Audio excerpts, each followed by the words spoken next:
आपण पाहत आहात कराड टुडे न्यूज।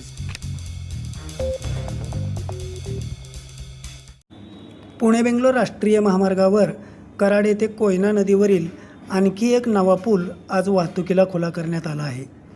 यामुळे उड्डाणपुलाच्या उर्वरित भरावाचे काम आता गतीने केले जाणार आहे। आज सोमवार दिनांक 8 जून रोजी घेतलेल्या या व्हिडिओमध्ये पाहू शकता, डाव्या बाजूला कोयनेच्या नवीन पुलावरून सातारा बाजूकडे जाणारी वाहतूक सुरू झाली आहे, तर मध्यभागी 2 जुने पूल असून उजव्या बाजूलाही नवा पूल असून त्यावरूनही 4 दिवसापूर्वी वाहतूक सुरू केली आहे।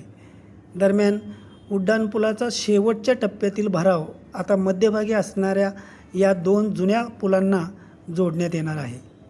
तसेच भरावाचे व उड्डाणपुलावरील वाहतुकीच्या दृष्टीने सर्व कामे झाल्यानंतरच नव्या उड्डाणपुलावरून वाहतूक सुरू करण्यात येणार आहे। सुरक्षित वाहतुकीच्या दृष्टीने सध्या उड्डाणपुलावरील अनेक कामे बाकी आहेत।